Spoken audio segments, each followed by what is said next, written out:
Okay, we have AJ and Darren here with us from Genre Geeks. Thank you for joining us. Thanks for the invite. Yeah, It's a thanks for having pleasure. us. Mhm. And just before we were just chatting a minute ago about movies that we kind of watched under the radar behind the backs of our parents. And AJ, you were saying about Pulp Fiction. Yeah, it was one of those movies that I was not allowed to watch, and I forgot how I ended up with it. I think a friend had it, like a DVD of it, and he's like, "Hey man, you should." I'm like, "All right, yeah, I'll check it out."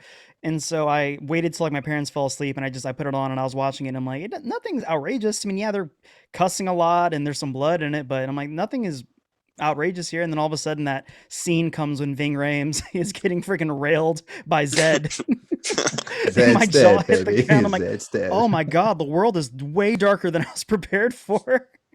For Yeah. me, it was definitely and actually I think I told this on one of our podcast episodes as well. Me and my girlfriend, now my wife, were at my house watching, or we wanted to watch The Wolf of Wall Street. And that was a movie we're like, yeah, it's rated R, we probably shouldn't watch it, but like let's go to my room and watch it in there, whatever. And within like the first like 5 minutes, we're like, holy crap, we do not need to watch this here. Like Jonah Hill already dropped like 10 F-bombs in the first 5 minutes, and like, Margot Robbie's getting railed as well, and it's like, okay, time to move on. I think a little trivia for you. I think Wolf of Wall Street has the record for F bombs in a movie Yeah, next to Yeah, Scarface. I mean, it's somewhere up there, like 300, I think. yeah, yeah, Jonah Hill tears it up in that movie for sure. Smoke crack on Scorsese me, style. bro.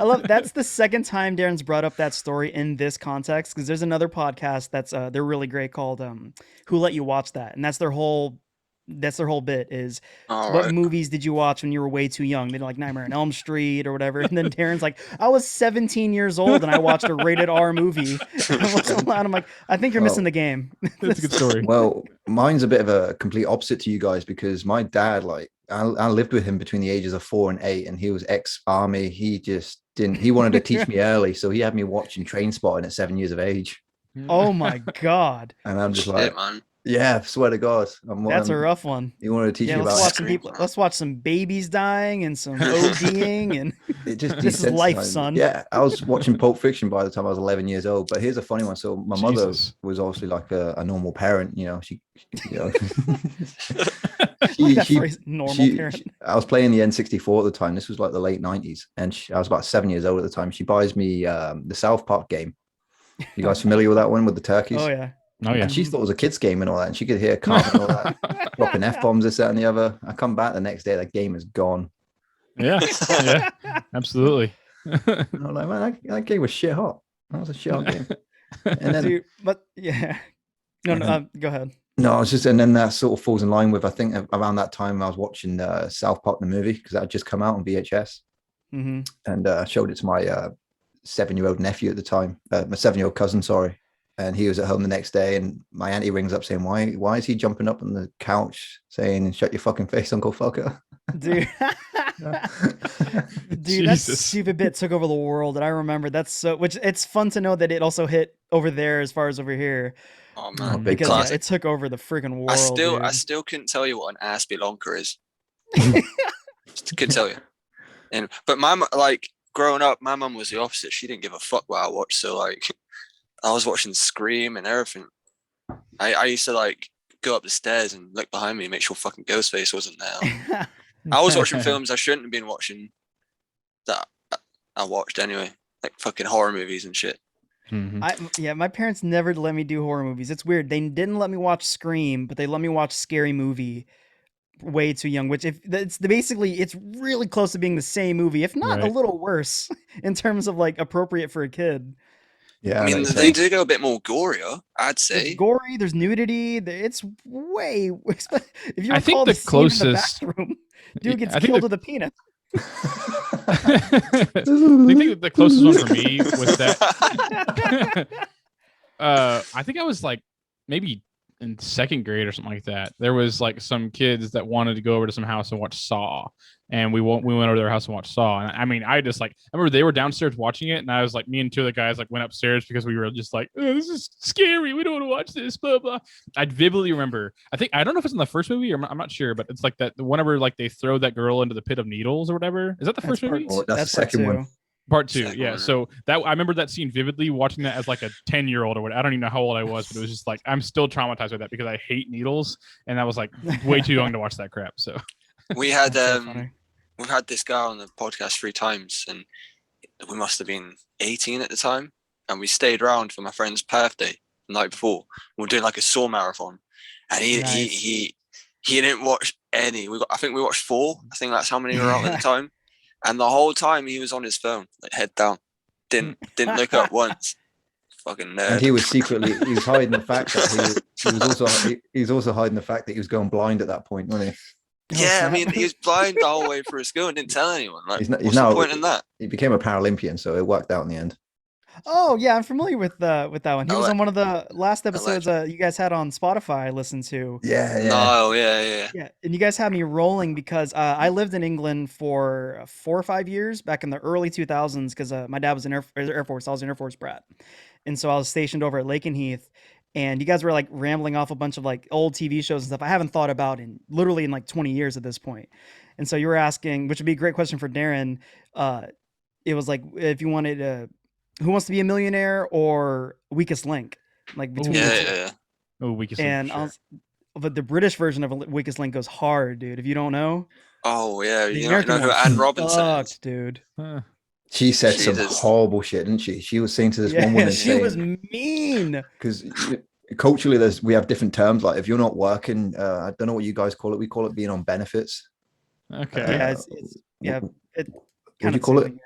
Yeah, so like food stamps kind of stuff. Like yeah, Welfare. welfare. Yeah, That's the word I'm welfare. looking for, right? So this Yeah. girl's on welfare, and Anne Robinson is just grilling all of them. She said, so you're fat and on benefits.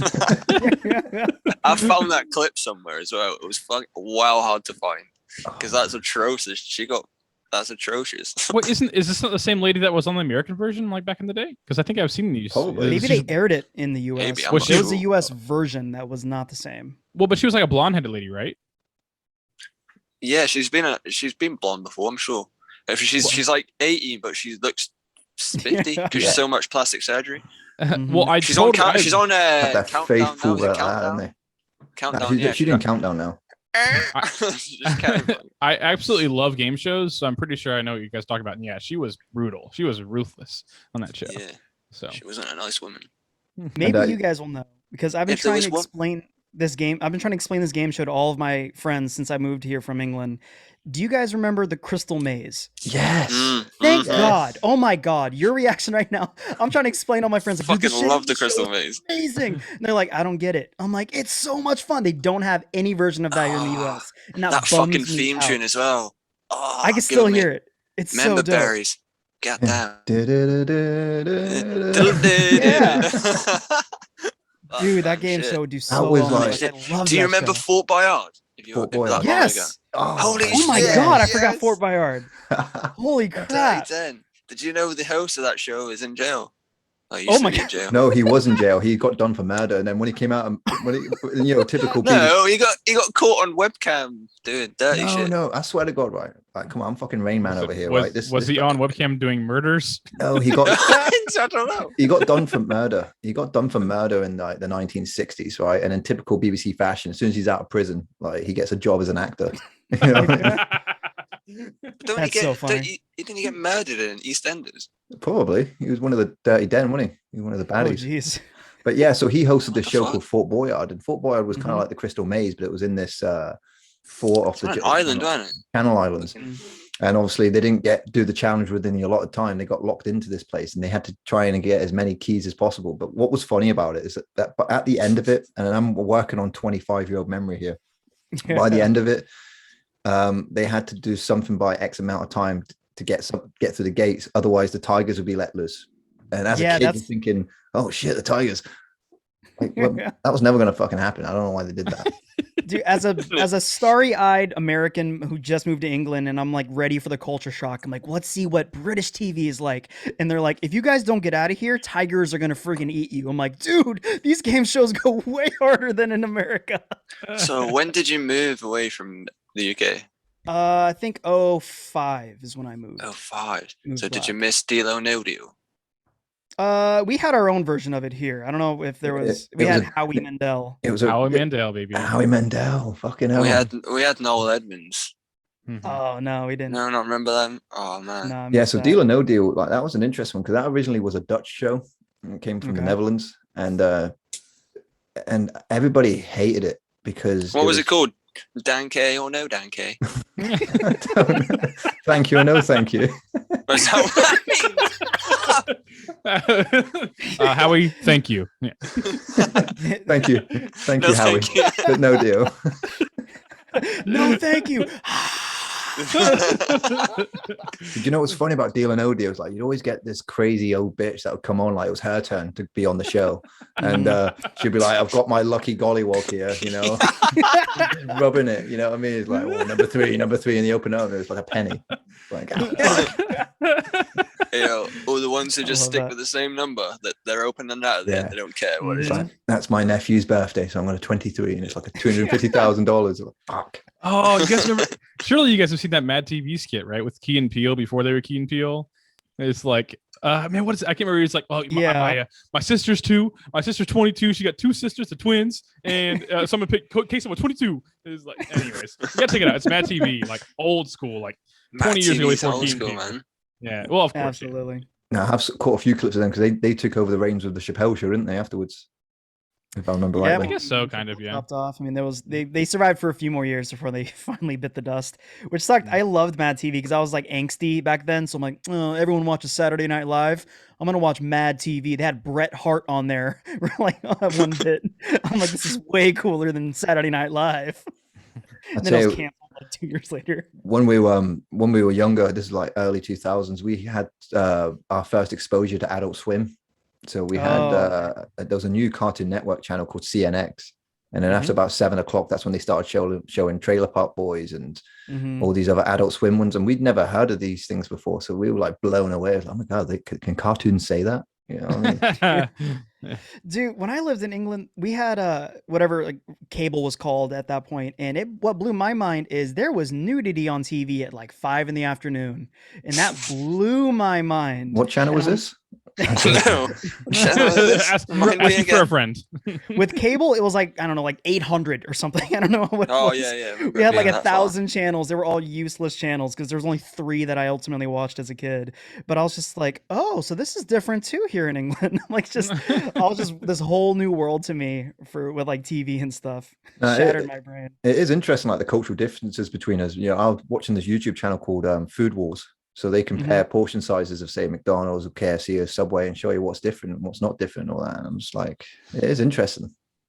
Oh, yeah. Dude, I actually went to London it was my senior year of high school. We went to London for the New Year's Day parade. I was in the band and we like played in the New Year's Day parade in London. It was super cool. But it was mind blowing to me. Like at the KFCs, like I wanted like a large chicken sandwich or whatever, and it was like tiny, like, you know, just like it's super small. I was like, this is a large. Like, I'm paying $8 for this, or 8 pounds or whatever for this. Like, this is garbage.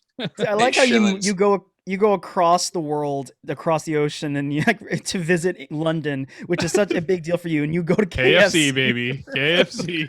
You're like, I want to eat like the locals. Now, to be honest, like I lived in France for like on and off for 3 years, and you know, the last time I went there, I went to Bordeaux, so I can speak the language, but I was basically there first time, never been there ever, right? So I just get a map out in the hotel, and I'm thinking, right, priorities, and I was like, find McDonald's, because if I need to eat, I need to find McDonald's. And you know what's funny over there? Like they do potato wedges instead of fries as an alternative. That's not a bad move at all. But Happy Meals, like you don't get a toy; they just give you a fucking DVD. You know what I mean? They're just so That's not enthusiastic. They're like, find your own happiness. No, so it's actually funny too that you mentioned AJ, because like that trip I also went to Pizza Hut, and Pizza Hut, what a terrible place. It was awful in London, I gotta be honest, because they didn't have pepperoni pizza. I just wanted pepperoni pizza, and you guys just had like large pepperoni sized tomatoes basically, and that was the only alternative, and I was like, this is garbage. It's like margarita pizza or something like that. Come on, Our get the pepperonis are just thrown on the fucking pizza, like Fucking grease. fuck you, next one. Fucking. That's how they make our pizzas over here. They don't give a fuck. Like they're not even Italian. They're like Indian who make the pizza. Do you know what I mean? It's backwards. You know, but the American culture, there is starting to be like this. I don't know what the word you'd say, assimilation of a culture. You know, we've got like Five Guys now. We've got Saburu. Is that what it's called? The Five pizza Guys. place. What was it? Sabura. Wendy's. That was a Savaros. motorbike. Sabaros. That's the one. Oh, Sabaros. Okay. It's basically a pizza place where they just sell individual slices. Yeah. Yeah. Right. And, Yeah. Oh, yeah, that's I a can mall- get that's a- down with that. that's a mall place here. Frank and Benny's and all that. That's all creeping over here. Like, see, when I watch American movies and TV shows, and they just walk into a cafe, they walk out and the pizza's like this big. They're like, "What's up, dude?" Like, that's what I want. That's what I want. I'm like, I want that pizza. You can't just walk into a place here and buy a single slice. It'd be like fucking that big. Dude, that was So- my move in high school. There was a Domino's Pizza. No, Domino's Pizza, like right across the street from my old high school back when I lived in Montana, and they had a lunch special for $2. You can get a slice of pizza and a can of whatever soda you wanted, and you better believe like that was lunch for like my whole freshman year, because a single slice of pizza was perfect. It was greasy and fatty. It was wonderful. Yeah, you guys used to have that. Sorry. No, you're good. Go ahead. No, just talk about like well, this is going back to college days when we were watching Super Size Me. All right, so I'm studying sports and health and fitness and all that, and they make us sit and watch Super Size Me, and they talk about the super size portions that you guys used to have at McDonald's, and they're saying that the super size Coke was like nearly 2 liters. Oh yeah, 64 ounces. I'm like, who the fuck is drinking 64 ounces Coca-Cola? Dude, McDonald's gets you, man, because it's $1 for any size drink. And so in your head, you're like, I have to get the value out of this $1. Load the fattest one up for me. Because in my head, I'm like, I'll drink a normal size soda, please. But it's the same exact price. So I'm losing money if I don't get the giant barrel of soda. Oh, this is going to shock you, right? In the last couple of years in England, we've introduced a sugar tax. So if you were like if you're at a self-service on a McDonald's, for example, like that, you've got your Coke, Diet Coke, Coke Zero, and then you've got your regular Coke, and it'll come up with like plus 13p because of the sugar tax. Oh man. It's like, you motherfuckers, you don't care about health, you motherfuckers. They're like, y'all are fat. You're gonna pay that tax. Here we go. This is Yeah. another way to boost the economy. Fuck Diet Coke. Okay, so earlier you said stuff about like the difference between Americans. I don't want to necessarily do like just difference between Americans and Britons necessarily British, but like I'm just curious, like how often do you guys have like Americans on your podcast? Like what's like y'all's general opinion of Americans? I'm just genuinely curious, honestly. It's a weird one. Just put you on the spot. Yeah. You know, we're very engrossed in American culture. You know, we kind of grew up with it. We grew up, Sean and I grew up in a very impoverished town in the middle of England, full of Scottish people for some reason, because going back to World War II, you know, they never left. And so we just was constantly watching Adam Sandler movies or watching like the Jay and Silent Bob, this, that, and the other. So we sort of like would put on these American accents, and we're just so obsessed with the culture. So yeah, you know, and to answer your question, it was about 30% of our guests have been American. Okay. I know a lot of the stand-up guys you interview are American. Yeah. Tebow. I mean, we've had you know, all the American comedians in the Texas, Austin, Texas scene, because that's growing at the minute. Austin, Texas is booming, from what I understand. Yeah, I just got back from there, and because Joe Rogan did his move, so many stand-up comedians are over in Austin. Yeah. That's it. And We watched a show called Kill Tony, if you've ever heard of that. Kill It's Tony. like Tony Hinchcliffe, he's a stand-up comedian. Yeah, it's like a podcast, but a live I'm one. not So familiar. it's in a bar every week, every Monday, and That's a good idea. they get a bucket and people sign up. And it's got so big now, hundreds of people sign up, and they randomly pick someone out, and then they'll do a minute of stand-up. Bomb all good. They'll do an interview afterwards and just shred the shit out of them. That's a great idea. I'm gonna have to check that out. I love It's that. really good, yeah. And so we watch it each week. Not every week, but we'll see someone funny and just see them on Instagram and check them out, and you know what I mean. Go from there. That's the move, because we're starting to interview people too. Because I asked you, I don't know who responded via Instagram, but I asked you like any tips for like interviewing people, and you were like, oh, just like treat them like they're your friend. And so we just started a show on our show, because we kind of keep Genre Geeks as like an umbrella for like all the nerdy crap we do. So we have like movie talks and whatever. Like we just started interviewing people. And we interviewed this guy named on Instagram. His name is Bobasaurus Fett, and he's a toy photographer. And this is legit. Really cool. Like I love the idea of people mocking it, because when they see the pictures, it's like, oh crap, this is actually super super cool. Oh, what? So he gets like figures and puts them in like scenes and shit, and Like he has. yeah. Like, Oh no, that's legit- cool as fuck Yeah, like yeah, that's- dioramas, and it looks like I highly encourage everyone to check it out. But like I was nervous like interviewing because I'm like I've never. Luckily, one of our hosts knows him, but I'm like we're interviewing, and so I listened to definitely your show as like kind of in like inspiration to like how to model myself interviewing because you guys. Mhm. I would have sworn you know every guest you've ever like interviewed like for years. Even Well, funny you say that. My gooch always is a pool of sweat every time I do this, so don't fucking worry about it. I'm always nervous. I'm good at just. I don't know. I always see myself as an awkward motherfucker. Like I don't portray that like that. No.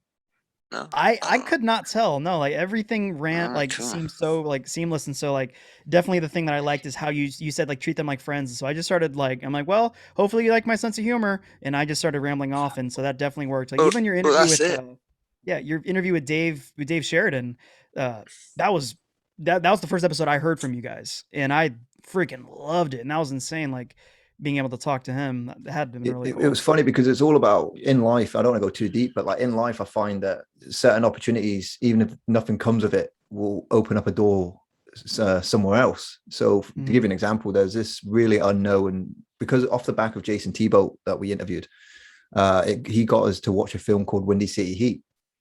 Okay. And it's a not very well known film, but it's basically this one big mockumentary prank on this one guy who's got brain damage. And I highly recommend you watch it. It's on YouTube. Windy City Heat, free to watch. Windy City Heat. I'm checking this out. And so anyway, so Jason Tebow told us to watch this, so we did. And Dave Sheridan's in it. He's playing a limo driver, fucking with this Perry, getting late for his own premiere. And then so we started. So rather than just jump in with Scary Movie, we just started talking about Windy City Heat, and it was great because I was like, I wanted to know more about Windy City Heat initially than I did Scary Movie because I had so many questions. Because Windy City Heat is such an enigma of a movie, of a mockumentary. Yeah.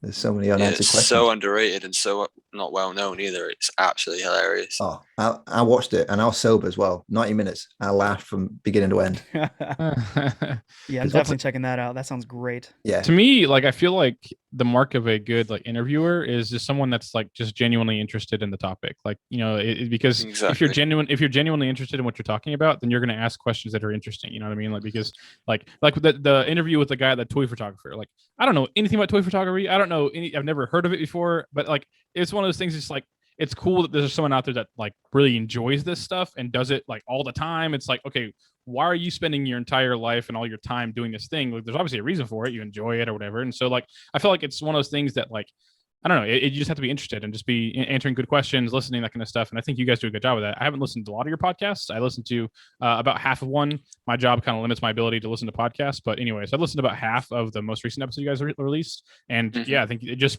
listening, asking good questions. Like, I don't know. I think you guys do a good job for sure. So the thing is, as well, what helps as well. Go on. Oh, God, you threw me off. Yeah, we're both writers as well, so I think that helps. Like the ability to want to explore weird concepts. You know, looking at things at a different angle and looking at the structure. You think, oh, what makes that thing work? You know what I mean? You're just not being afraid of asking dumb questions because there is no such thing as a dumb question. You either know something, you don't. Mm-hmm. And I think at the beginning as well, we're kind of like walking on eggshells of what to say. But then I think we got to a certain episode and we thought, you know what? Who gives an absolute fucking shit? We had our we had our Howard Stern moment at one point. Yeah. You ever seen Private Parts? Years and years and years ago. So just to give you a brief overview, it's Howard Stern plays himself in a movie about his life based on a book that he wrote. And, you know, he's just this irreverent disc jockey and everyone just thinks he's a fucking loser. And then his wife leaves him temporarily. And then in the narration, he's just saying, I had nothing left to lose. And then he just goes fucking batshit on the mic. And that was the beginning of his career. And for us, we had that Howard Stern moment. We thought, you know what? Fuck this. Let's just have some fun. Yeah, exactly. No, Respect. I think who it was. I can't remember. We name dropped someone because he likes he's been into anal porn since like high school. And we just name dropped him, and ever since then it's just been like, yeah, fucking. We survived the shit. You survived that controversy. We're all good. Yeah, man. I had his wife putting curses on me and shit. It was. Yeah. So he had a girlfriend, like a girlfriend that's like 50 years older than him. Oh, this guy's our age, and his girlfriend's like, yeah, a lot older than him. No, not it's like a bad thing or anything. Like, and she practices the dark arts. She's like, I'm putting a curse on you. I'm like, hang on. She said every time I sleep, I'm gonna tread on sharp objects and It's just mad shit. Yeah. This So is a bear in real mind thing that next- happened. This is a real thing that happened. Yeah. I love that because even if you're like 99% like that's not gonna happen, like that 1%'s like, well, maybe. Yeah, no, honestly, for about a week, I was like paranoid about nothing. I was like, holy shit, like, but yeah. That's so good. No. So You yeah, like drop your fork in the kitchen, like, and you're like, oh god, she did this to me. And you're like, oh god. yeah, just It's random all shit, like, confirmation bias at that point. Yeah. my dog barking at normal stuff will freak me out. Like, what the fuck? But no, everything's fine. Everything was fine in the end. Yeah, It's we're just- all good. For now. Now, For now, yeah. this is a bit of a segue, but I was like looking. This was based on some of the Americans we had on previously, and they were talking about like accents in the UK. So I did some studying on it, right? And I was like, what is the most understandable English accent? And it turns out to be the Queen's speech, and it's known as received pronunciation. So like that posh, like Keira Knightley type speech. Yeah, it's just like hello. Oh. So the bad American doing a British accent type speech. Yeah, Exactly. And it's Basically- received- Yeah, when I watch American TV shows and they do a British accent, I'm like, I just, Okay, You so have you fucking- guys listened to our episode most recently of when we did our 69th episode, number 69? No? don't think so. No? Tell me more. Okay, so Darren as a actually, character. yeah, my character in that episode was, his name was Sanford Wilkerson, and that was my bit, was just like Bring out a little delivering- Sanford, Darren. So I'm trying to think exactly what were some of the things I said. Hold on, before we start, is Sanford supposed to be a British name? Yeah, Sanford's is- totally British. Absolutely. This is I've the never met a American Sanford version in of my what we entire think. life. Let me see if I Never still have my I've never- notes. It's really like Peter or something, like Darren. Oh wait, you've got There's a a more f- British name than any of us. The fuck?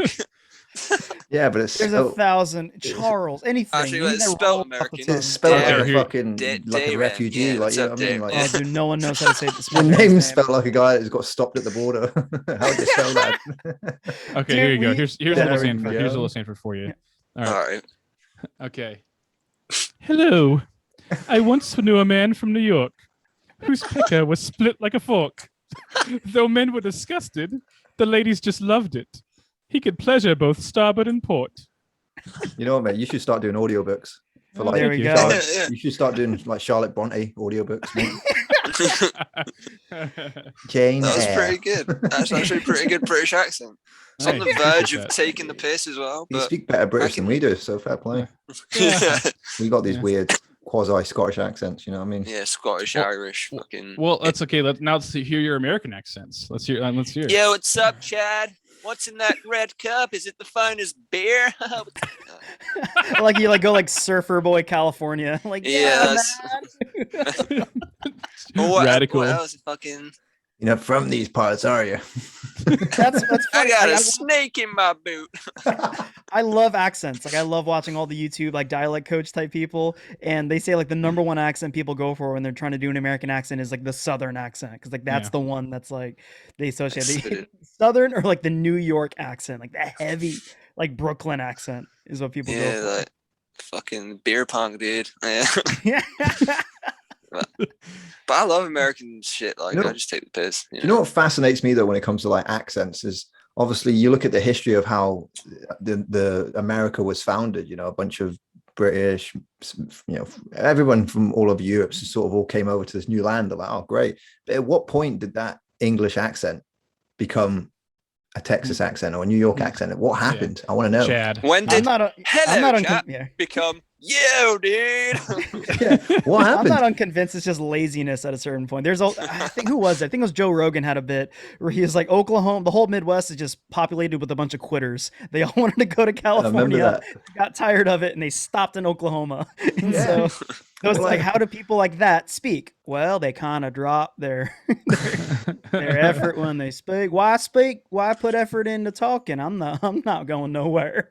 It's like at what point did a British prisoner start sounding like an Aussie? Dude, I have no idea.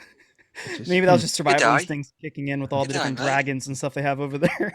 yeah, Yeah. but that's always something that's fascinated me because audio equipment didn't really exist until like the 1800s, so there's Mhm. no way to really know because America wasn't founded till what, the 1700s. If you reckon they're all 1776, baby.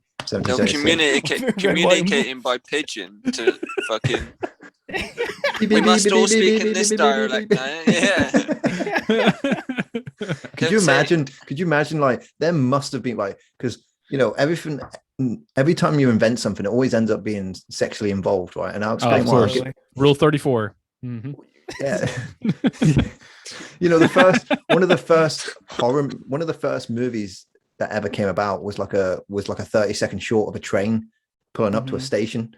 And then because people in the cinema, highly recommend it, by the way. Absolutely. No, best never 38 fucking seconds saw of it. but because people had never seen this before, like they thought the train was coming at them, so they're all fucking freaking out, leaving the cinema. So it was literally defined as like the hell was that? one of the first horror movies in existence. All right. But that was one of the first movies, and then second after that, the next movie that came out was just some naked woman sat on a tire swing. Didn't take long to figure that out. One of my favorite bits is like the size of cell phone screens, how they got smaller and smaller and smaller, and then like the year we figured out you can watch porn on your phone, the screen started getting bigger and bigger and bigger. But it's like, I'm convinced that there must have been Morse code sexing going on. Oh, you know it. Must have been. Just beep beep beep beep beep beep. Oh yeah. So many beeps. Just sitting over it and just letting it. What are you wearing? Stop. What are you doing? Don't stop. Stop. Well, can you imagine like the Morse code equivalent of Tinder back then? You just putting something out there, beep, beep, beep, beep, beep, and you just sat there and it just starts going. Oh my gosh, you replied. I'm gonna hit. Oh no! Swipe left. Oh dang. Okay. What's Morse code for ASL? Remember that back in the chat rooms back in the day? Ah, yes, AOL.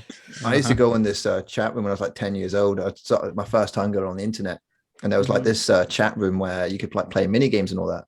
And little did I know that it was just prevalent with pedophiles. It was me like 10 years. Everyone's like ASL. For those who don't know what ASL means, it means age, sex, location. Right. Or state. I don't say state. Age, state, look at name. Doesn't matter. I'm just trying to make it sound PG. Fuck it, sex. Age, sex, location, yeah. And, that was it. Yeah. And I was so naive back then. I didn't even realize. That's why I wanted to play a little bit of mini golf with my new friend Sarah. I'll take on mini golf in my van. Your new friend Sarah. Hello, I am a female. How are you? I swear to God, I'm a female. Look at my. It reminds me of that South Park episode when like they try to do like a honey trap for pedophiles, don't they? And then the second he presses enter, it's just fucking. I am a young boy. That was totally my experience on RuneScape and Club Penguin, 100%. Habbo Hotel, yeah. Remember Penguin was my jam. RuneScape, yeah. I didn't really get predated on RuneScape. You got the people. Good for you. You got the guys who are like looking for girlfriends and that back in the day, but no. I don't remember people like, "Hey, come to the wilderness and I'll show you my staff." I still remember her. Sporty 399. I still remember. You never technically broke up. So, you're going like what, 20 years strong? It's a great relationship, man. Still in love. She still emails me. I love you, Sporty. I'm so glad the internet is what it is now, because like people don't realize like the early 2000s it was just fucking open. Just but you say that, right? I've been watching true crime videos recently. I don't know what's wrong with me. I'm like a fucking 50-year-old divorced, beaten wife. But like it's like recently, people go missing, teenagers and shit, like from predators online. It still happens. It's still like massive. Yeah, so, like, I'm not trying to victim blame or have zero empathy, but like it's what were they wearing? When we were kids, we had nothing to go on but that person's word. I promise I'm not a rapist. It's like, okay, I'll give them benefit of the doubt. Now there's, video, every phone, every device, the message has a camera attached to it. There's a little bit more. There was one I watched the other day. It was creepy. There's these little kids walking across a bridge. They're dead now and like buried, but anyway. They've got they have video footage of like the guy coming towards him, and like he says, like they captured what he was saying, put it in a pocket or whatever, and he's like, "Kids down the hill," Fucking like Jesus. I had nightmares for a couple of days about that. Yeah, you When know, there would was a that be film back in the that'd be a morning? 60s. There was a film back in the day called Chitty Chitty Bang Bang. Don't know if you guys are familiar Yeah, with that one. the kitty The whatever. Child little- Snatcher. Yeah. Yeah, you had the Little fuzzy blackface going on and all fingers. that, and it's like, fuck yeah, now. Dude, I saw Chitty Chitty Bang Bang in whatever the London equivalent to Broadway is. That was that's one of my favorite parts of living West in England. End, yeah. The field trips were amazing. And they're like, hey, you want to send your 4th grade class to see Chitty Chitty Bang Bang? We're like, absolutely. This is a huge opportunity for a bunch of like 4th grade American kids. And so like we went there and I remember we were all like being kind of rowdy, having a good time. The second that Child Snatcher showed up, it was dead silent for all the kids. We're like, this is kind of intense for a kids like play with like a flying car and stuff. Well, you know, it's crazy like how the culture has changed over the last 20 years. Like talking of like these British TV shows back in the day, there's one in the 90s called The Price is Right, but ours was called Bruce's Price is Right. So we didn't have was it Bob Barker, your guy? Bob Barker, yep. Yeah. Our guy was called Bruce Forsyth. And he's always like, it was so funny because it had such a kinetic pace about it because, you know, you got this massive I don't know what you call it, where they're doing all the games and all that. And like he'd be physically putting his hand on women and sort of fucking shoving them over to the next part of the game. Fucking get over there. Always putting his arm around them. It was a different time, you know? Always putting his arm around them and all that. And I was watching my mum's partner the other day. I was like, that's kind of fucked up the way he's touching them. To the next stage, please, Cindy. Get over there. Grab her right tight by the arm and get over. All right, we'll be right back after this. Well, interesting little bit of trivia for you. So, like, in the UK, like there used to be, we have what's called the Independent Television Commission. Like, they had a cap on how much a TV show could give as a prize, and it was like really quite stringent. So, like in the 70s and 80s, we'd have these TV shows. One of them was called Bullseye, and it was a darts game basically. And they'd be like, in one, and it'd be like the prizes were something like, you know, some steins, a shrubbery set, a fucking there was like a dictionary. Yeah. You know what I mean? Like but then comes the early 90s, and the commission just removes the caps, and then Bruce's Price is Right comes in, and it's like £30,000 worth of gifts. Like we're talking caravans, fucking jet skis. Yeah, like that's what it was all about. And then Who Wants to Be a Millionaire comes along in 98, 97. And it was the most you could ever win because it was tax-free in the UK. So like you get £1 million, £1 million tax-free. Whereas that's huge. Well, you guys, it would be like $1 million, what, 6% tax?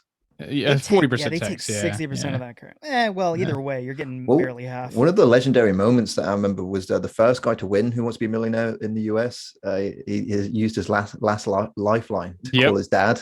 Yep. Like, hi, Dad. I don't need your help. That's a power move.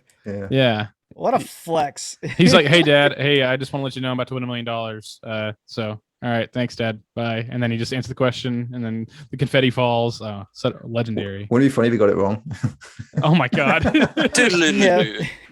is that more? Is that more or less legendary if that happens? You know, does that like, you know? We had a bit. Probably more because it'd get meme to fuck and then get that status. Oh, dude. Exactly. Been the host, been like, why don't you go ahead and call your dad back? And he's like, I don't want to. Like, no, let's get him back on the phone. You were real confident about 30 seconds ago. Hey, Dad, ask him if you won the money. Hey, Dad, I lost. The guy's like, go my wife and kids. You know, in the UK, we had a bit of controversy on Who Wants to Be a Millionaire because one guy was cheating.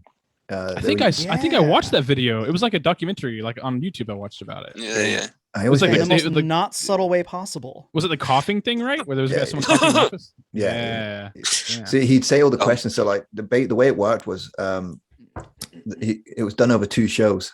So the first show, like he rinsed through all his lifelines and got to about $4,000. And then the next day he comes in and suddenly he's just answering all the questions right. But you'd say that he'd say every 4 answers, and then if he heard a cough, like he'd choose that answer. But one guy, but then there was some sort of mix-up that happened, and the guy's trying to tell him not to say that. So you just hear him go, no.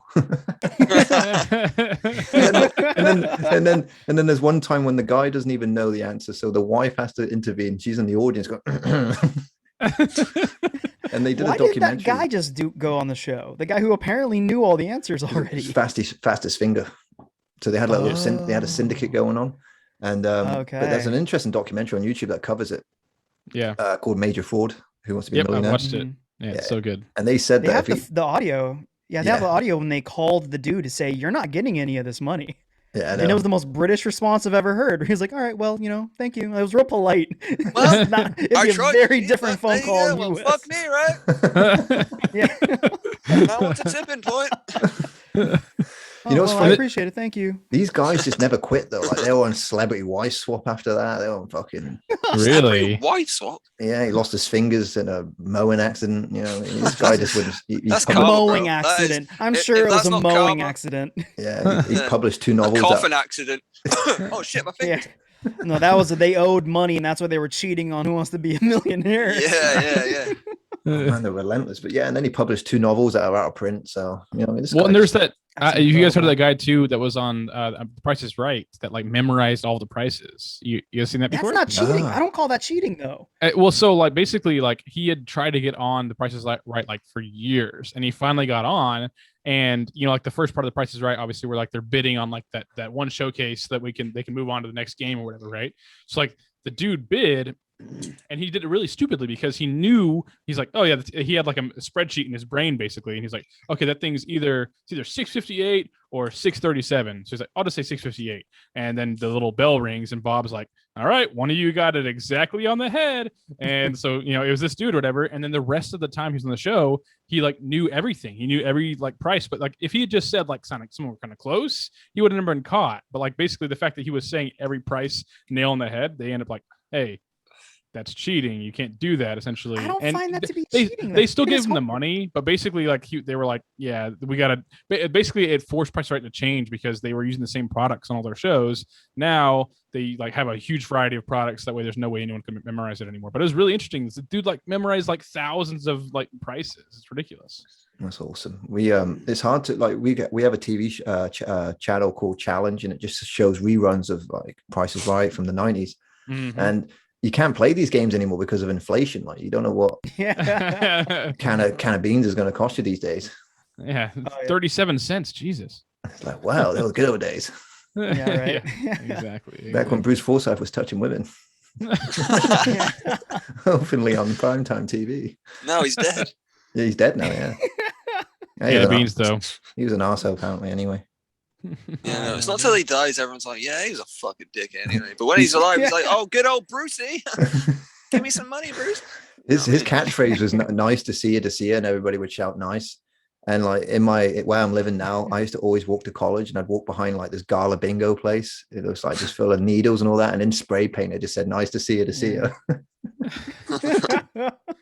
It's still there to this day. I'll have to show you, Sean, when you move down here. But that's the graffiti over there. So, Fortunately. where in the UK do you guys live? Like, where? I mean, like southern, eastern. What? I'm in the south of England, Okay. and Sean's in my hometown of middle of England. So Midlands. How far are you guys from London? I'm I'm about about an hour away. yeah, about 2 hours away. It's so crazy to me. Like that's one thing that like that blows me away about We're America. freaks about that, Darren. Yeah, it's crazy to me about just Europe and then versus America because like you're an hour away from the capital or whatever, and we are like 12 to 15 hours away from the capital. But you got to bear But in we're mind, also like in Texas, though. Yeah, but I'm just saying it's just like the size of America is hard to comprehend. Like whenever you're like living in a different country, essentially. Like Oh, yeah, it's but the dying, US, and that's why. the US is more comparable to the continental Europe because you've Exactly, both yeah. got similar population. The population of Europe is something like 500 million, whereas you guys are somewhere around 320 million. So it's not Right. too dissimilar. And in mass, it's very similar. right. It's just weird Yeah, because it's all you know, distributed. you look at Europe and it's like you've got all these different cultures inside this one Mhm. continent, whereas you guys, although state by state, there are different cultural differences, but you speak in the same language and have the same sort of Yeah, mindset. I mean, and then like obviously we're from Texas, so and neither one of us have a real Texas accent. We're not typical Texans or whatever in that way. But like So if we you go think. from, yeah, so we think at least. But like so you got Texans, obviously. Like I would say that the culture of Texas is a lot different than the culture of like New York City or New Jersey or those kind of places. Like even though we're still both Americans, like just like the food they eat, the way that they live their lives, like it is different. Aside from the language, obviously. So it's just kind of interesting. Is Texas like kind of its own country? It tries to be. Oh, Texans think so. Texans like to think Yeah. There so. is a certain type of Texan that thinks so. Like I've Yeah. never been like a loyalist, I guess, in terms of that. I'm always willing to like point at the flaws of something, but Texas is one of those places where like, Texas like secede from the nation. I'm like, well, maybe don't, because they would be a terrible country if if Texas Yeah. was an independent country, because we have very little to ship out and stuff. Like we have very little to trade. We have a lot of cows, Nice. Buffaloes. but yeah, No buffaloes. that's north. Yeah, Alright. yeah. They got, Woolly they got mammoths? bison up north. Willie Mammoth. Frozen Yeah, somewhere, I'm sure. We No. got Saber-tooths? No, Texans. The Tyrannosaurus? I'm joking. There was are a like point where we had the most tigers in captivity in the world, and that bummed me out. Oh man, that reminds you of I Tiger heard King. that, yeah, That took over this country. That's where I all through learned lockdown. it. you know what's crazy about that actually. So the Tiger King, where that happened, is like less than like 60 miles from where I live, like very close to where I live. Which I guess I don't know what kilometers. I assume that's which is so stupid to me. Also, I'm tired of using miles. Like kilometers are so much easier. Like, but I've grown Yeah, up with we're it. pro metric. Let's do Yeah. that. You want to do 100%. kilometers, yeah? Yeah, it's like We do. I miles, want to. feet, inches. It is so confusing whenever you're talking I about get like ya. the math. But like versus like kilometers and meters, centimeters, it is so much easier to mentally. I agree. Since Yeah. playing a lot of PUBG, I've been saying kilometers, a lot more. Because that's how you gauge distance on the map. Yeah, but you Exactly. guys, Isn't it? yeah, but I'm fine with that. But I don't like the way you guys use Fahrenheit. That pisses me off because Oh yeah, no. See, when I see that on the screen, I'm like, how is it 100? What the fuck? Like, that must be boiling over there. They must be dead. What the fuck? Yeah. But then, I realize it's Fahrenheit. I'm like, oh right, Yeah. that makes sense. Yeah, Celsius makes a lot more sense. Or you just put the dates as well. You put the month in the middle of the dates. I'm like, I'm pro that. I'm actually pro that, because I Do you know lived what? in That's England. because you- I hated doing it the other way. yeah, you know it's the funny. month's right at the start, isn't it? There's this comedian It's that just- died on stage. Like he Yeah. literally just had a heart attack on stage. Literally about 2 years ago. He wasn't even that good of a Mhm. comedian, but it's just because he died of a heart attack on stage that people got wind of. Immortalize them, yeah. And he did do this one joke that had me in stitches because it was like typical shaky cam footage of him on top of a table at like some pub. And he did a joke about how we had terrorist attacks in July the 7th, 2005. There was the tube attacks we had in London. Mhm. And he just says, it was very nice of the terrorists to do it on the 7th of the 7th so the Americans wouldn't fuck up the date.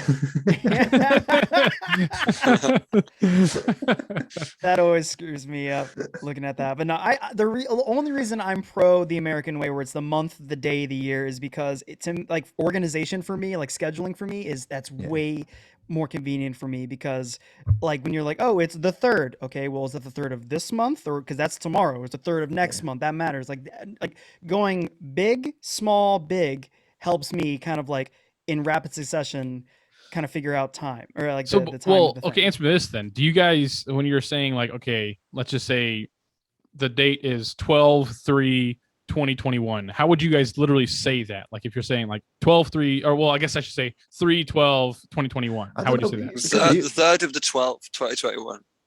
So the 3rd of December. So you would say the 3rd of December. Okay.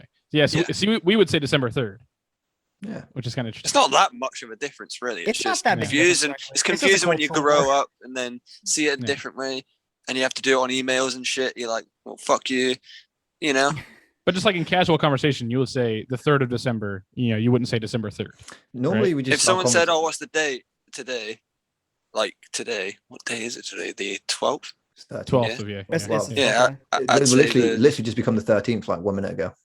Oh well, Oh. How's the future I would looking? say no, It's looking November dark. 13th. Yeah, if someone's like, "What's the day?" I'm like, "It's November the 13th." Yeah. Friday. Oh, but no, if See? someone was like Well, the date as well. I'd here's be a little like in- Friday the 13th of November. Here's a little interesting fact for it. I can't remember the specific date, but like obviously there was a changeover between we were on what's called the Gregorian calendar. Mhm. Yeah. And before the Gregorian calendar, there was the Julian calendar.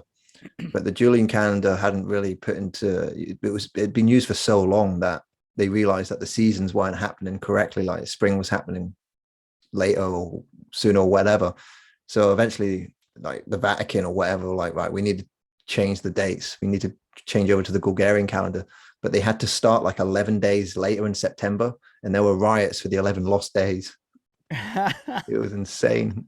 Sandals, like- time's no, not like time is a weird thing. So it's just like we lost 11 days. Like you didn't.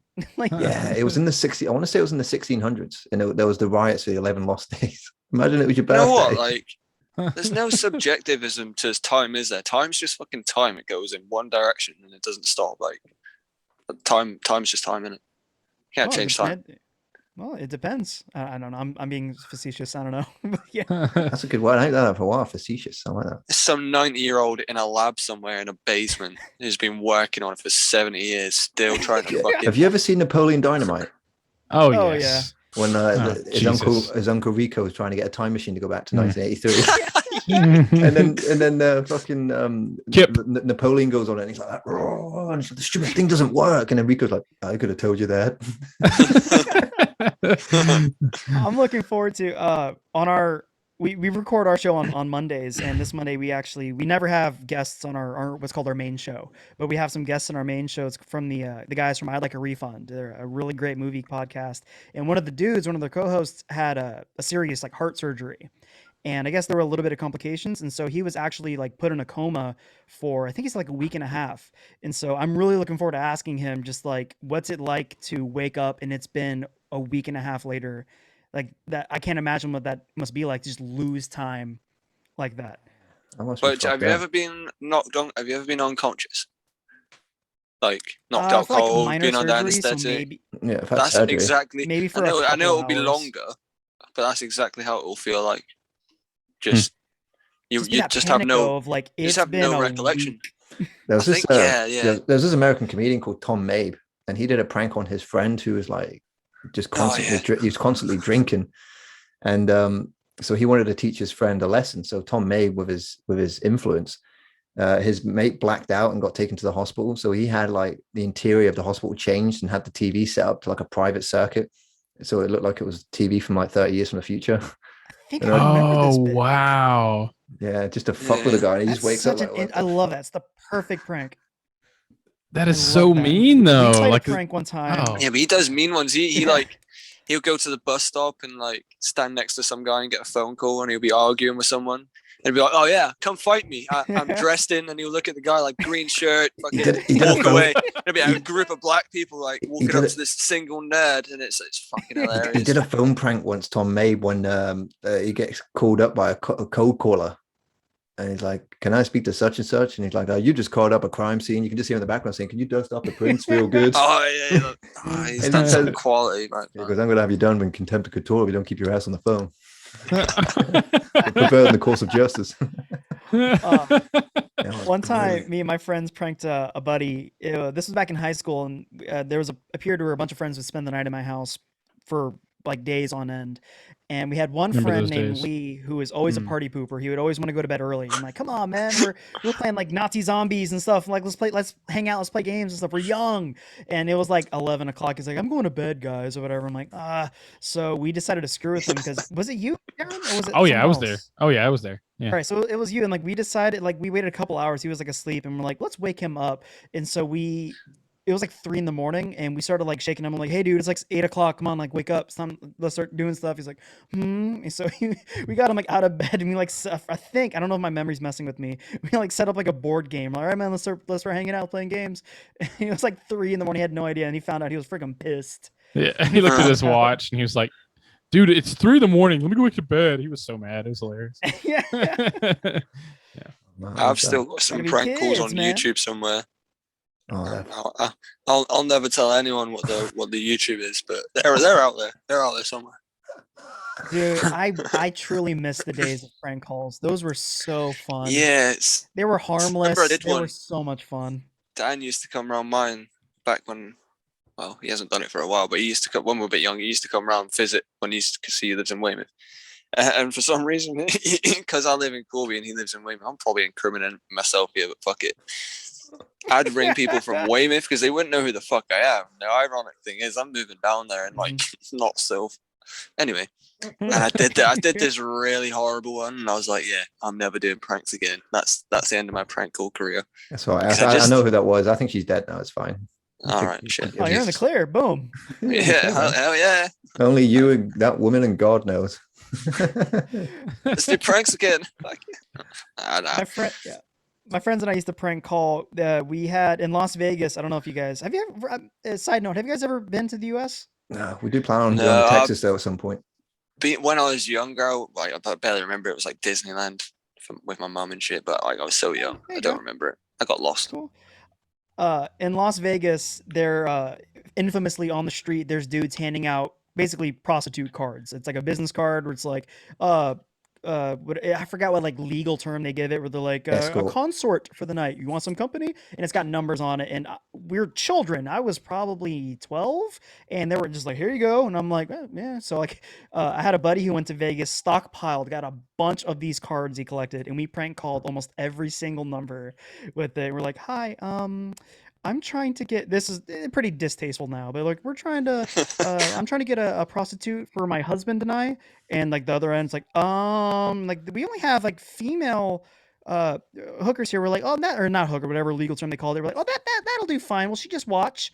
And like we just like did like the most God. like we were teenagers. It was stupid, just the dumbest stuff. It was the most fun I've had prank calling because I felt pretty good about it because I'm like, these are prostitutes. That's wrong. Whatever. Back when I was like 15 at the time. No, we used to do. We were like that as well. We did a bit of catfishing when we were younger. You know, we did all sorts. We had people showing up to bus stops, waiting there for an hour. you catfish There you go, someone? Darren. That's your girlfriend. Yeah, so We've we- catfished many people. We're not proud of it. It's not something we're proud we of. originally got catfished by some girl who was Yeah, this is why we somehow- did it because we got catfished. We're taking over the reins and we're gonna do it. we found out the password, so we took over and we just had this whole MSN fucking email list, and we're just like, let's just run through it. And That's life, man. And we even had people like on the payroll, not literally on the payroll, but we had like moles that would like hang out in the downtown area to report on them showing up at the bus stops. Like, he's at the Are bus you stop. kidding me? You guys were legit like catfishers. Holy crap. That's mildly nefarious. I know. So like, Yeah, we'd have guys show up at the bus stop and wait there for like an hour. There's yeah, some we have dude dudes we with a went to bag of school chicken with nuggets, stroking their cock on webcam. Oh, We couldn't make wonderful. fun of them because their dick was quite enormous. Yeah, they're like, all right. It's like we well, can't I go to guess school like, this guy's a big penis, you know. we got him, I guess. Pranked you, Got bro. yeah, He's coming on the podcast so we can talk about his huge knob. yeah, we're gonna get him on. Yeah. Our first That's catfisher. I was like, I don't know. Yeah, that's life, man. I wasn't Catfish or be catfished. I mean, he's only slightly tan, so I wasn't expecting his knob to be so black. That'll always surprise you. That's the sneaky ones, man. I was like, yeah.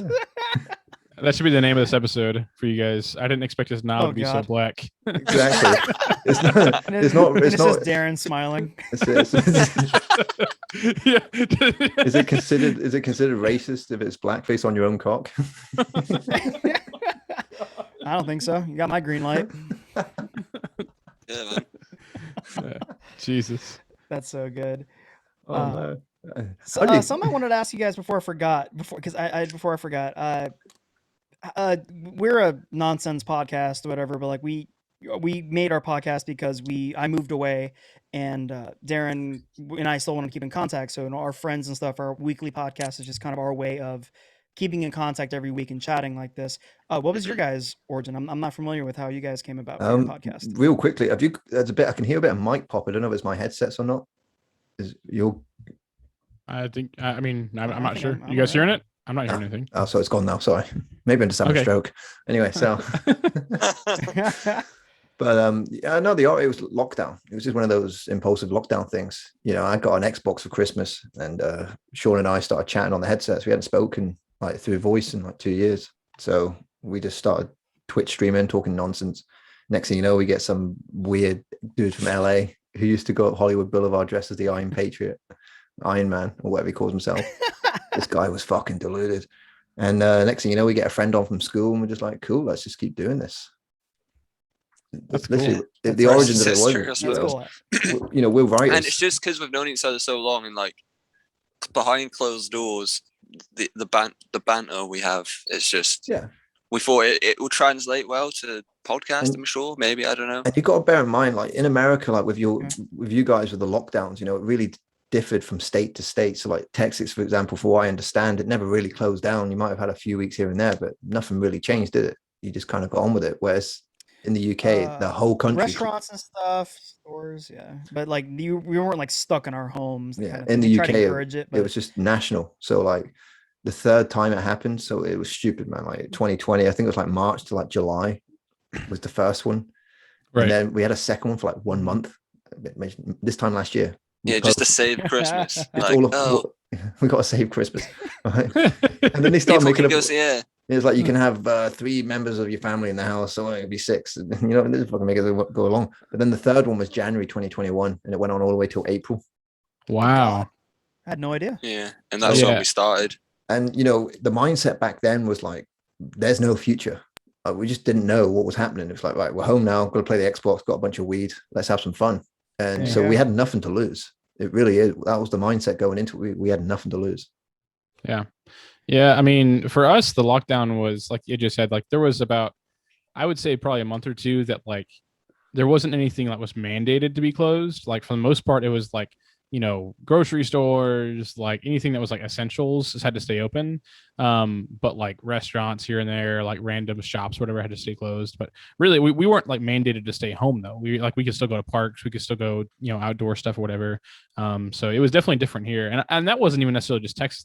I think that was pretty much the entire country. But you know, U.S. is pretty stupid when it comes to COVID. So Yeah, we're What's pretty interesting- horrible about it, and that's What's interesting about it is like a couple of years from now, you're going to start getting lockdown nostalgia.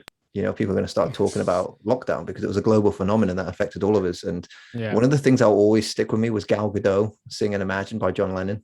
And you had like Dude, Mark Ruffalo and I all them in it. love how tasteless that was. I love what a train wreck that was. Oh, and I used to go on it just to see the dislike to like ratio. It just brought so Oh, much joy yeah. to me.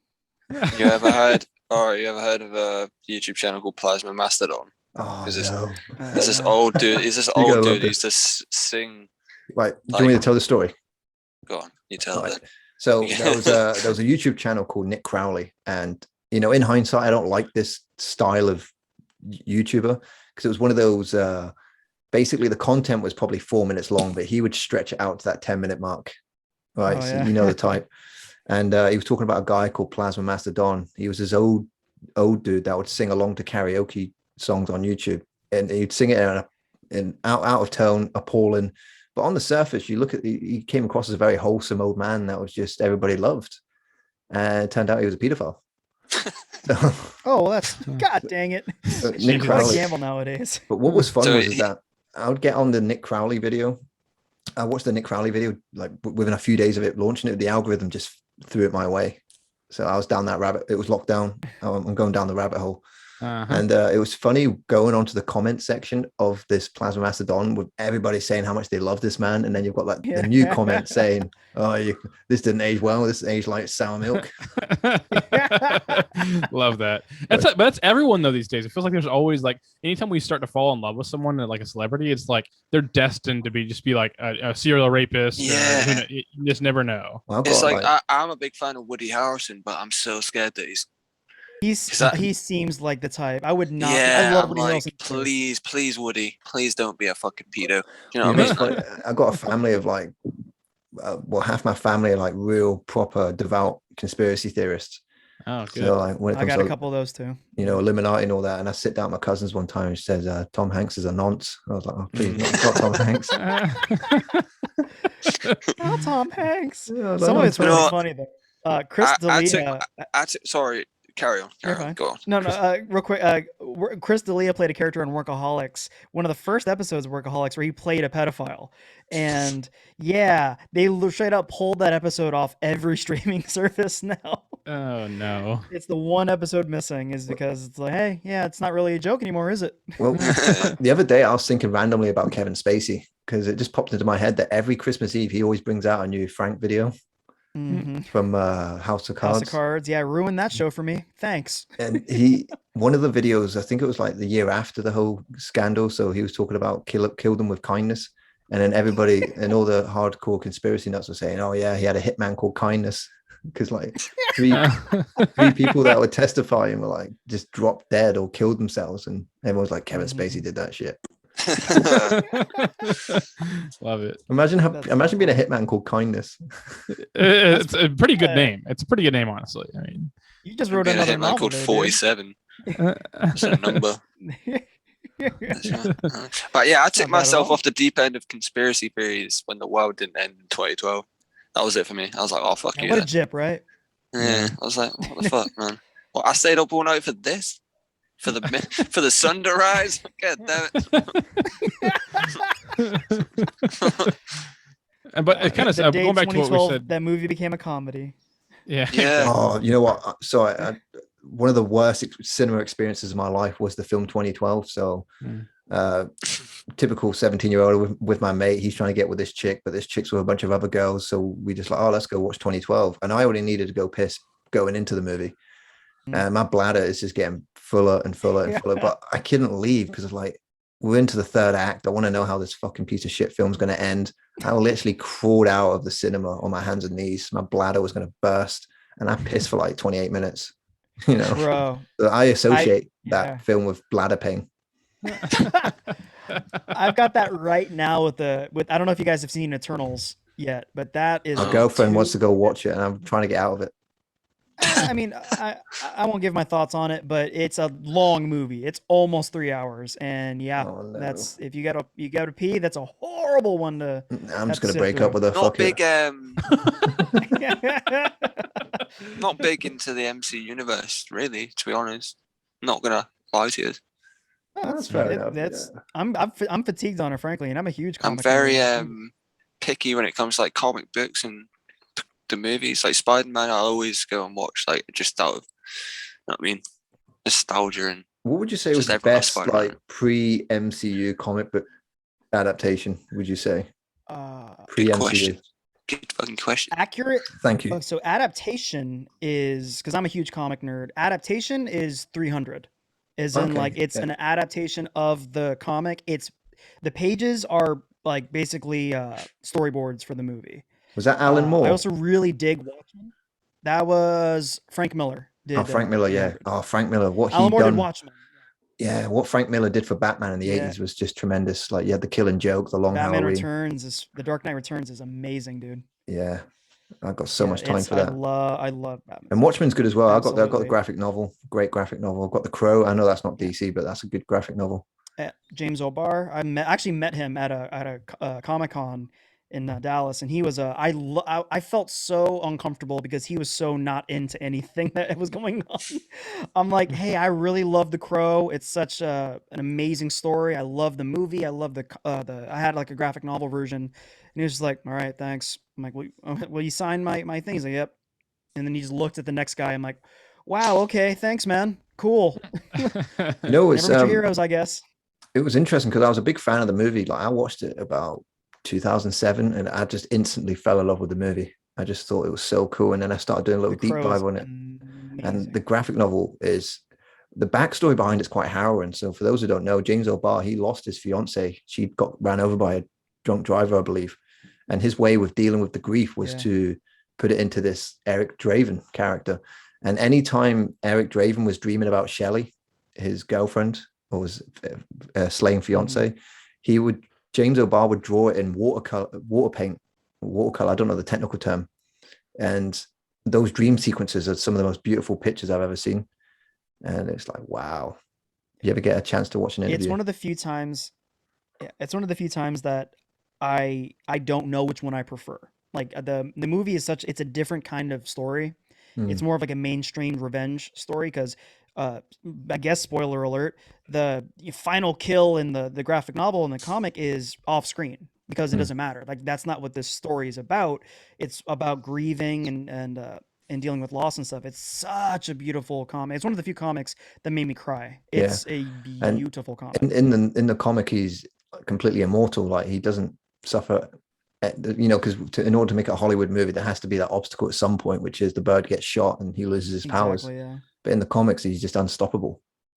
I'm a bit of a sucker for the old. Yeah, which I mean, to be fair, makes a bad movie when there's no stakes for your hero. Like it's not a good movie. But that's why, like I said, they're two different mediums. There's a few examples of like movies where the protagonist just can never be hurt. Like, have you ever seen Equilibrium with Christian Bale?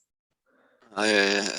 Yeah, I love that movie. Gun Kata and stuff is introduced. Kurt Wimmer, the director, he said that he doesn't like his protagonist to get hurt, so that's why he just doesn't get like wounded at any point throughout the movie.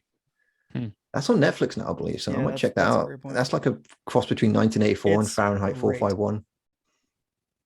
It's Yeah, yeah, like that's good. that, like The Giver. It's the whole It's a lot it's like the whole dystopian future. THX 1138. If you've ever seen that, George Lucas's first film. THX. Yeah. Oh wow. Yeah. I totally forgot about that. Yeah, it's like a dystopian way society. before Star Everyone's Wars even. controlled, and like these two people. Well, I think it's one dude actually tries to escape it, and like the ending scene's like one of the best ever. Actually, Mm. I don't want to spoil that. I don't even want to spoil it. Yeah, yeah. Just watch it. It's a great film. Yeah. A bit of a segue, but are you guys familiar with like found footage genre? Like, I love it. Yeah. Blair Witch Familiar, Project. or do we like it? There's a difference. Well, not many people know about this movie, but It can be a good medium. yeah, the one of the people Say think it that. can be a good medium. I mean, we've said this on a previous I'm sorry. podcast. Right ahead. We've said this on a previous podcast already, but it's been a while, so I'll say it to you guys if you're not familiar with it. But people associate the Blair Witch Project for being the first of its kind in the found footage genre, but it was actually a 1980 movie called Cannibal Holocaust, which was I think it was an Italian movie. I've seen it. And so the director had the actors go into hiding for a year to keep up the idea that it was a real documentary, but the director got charged for murder, and he had to bring the actors out of hiding just to prove that they were still alive. That's crazy. I love that so much.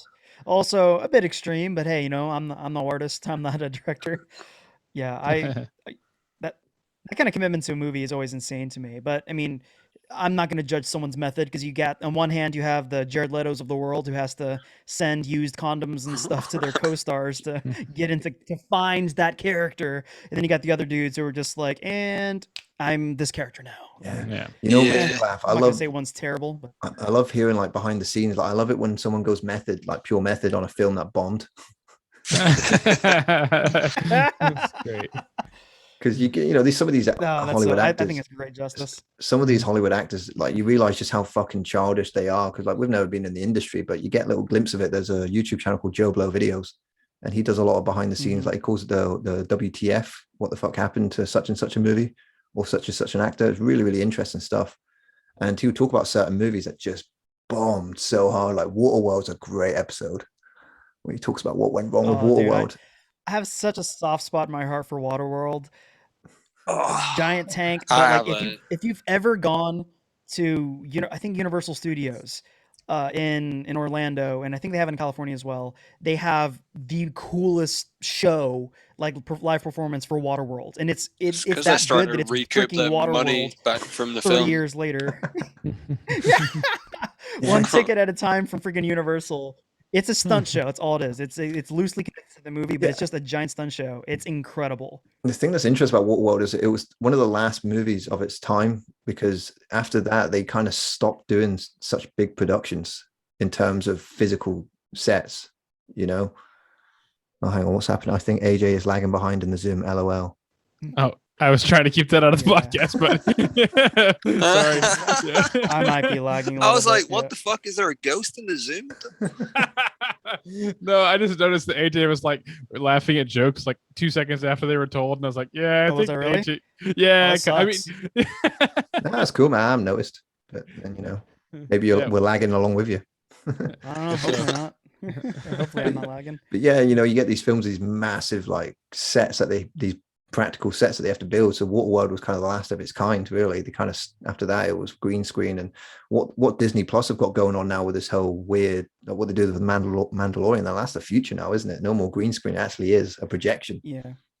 I guess of the I prefer that in terms of like where the future could go, because this is still a mixture of practical with green screen, where they have a camera. It's fake, but they have a camera that they can put down. They have a few practical things, and they can move the camera in this quote green screen world like in real time.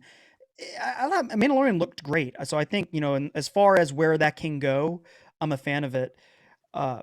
Yeah, like the days of giant sets and stuff, as unfortunate as it is, or there are things of the past. They're just too expensive for what you get out of it.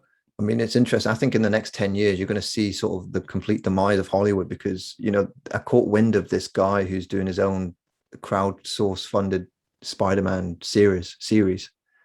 And because it's non-profit, he's not going to get copywritten for it because it's completely non-profit. Oh wow. And I'm thinking, Interesting. you know, if you It's a watch dangerous things like, game to flirt with the mouse. I know, but I'm just saying that's people are out of pure passion are just making their own franchises, and I'm like, this Now is you've said insane. that, I just put a light bulb in my head. I need to do that with Resident Evil. Did you see Dude. the trailer for the new one? It's like, oh, it's in the Spencer Mansion. Why the fuck is Chris and Leon there? No, Leon Yeah. and Jill, fucking Claire there. I'm convinced that and you can't where's make Barry? Resident Evil a good movie. I They don't just think keep. We need to fucking do it. Someone needs to do it. I think I'm gonna do it. 7 could be really like if you do like a Resident Evil 7, that can make a great movie. Mate, think like The first 10 minutes is just, you know, someone trying to figure out the tank the controls. tension. Yeah. The first game when well, yeah. That's a good adaptation. That'd be There you go. 100% adaptation.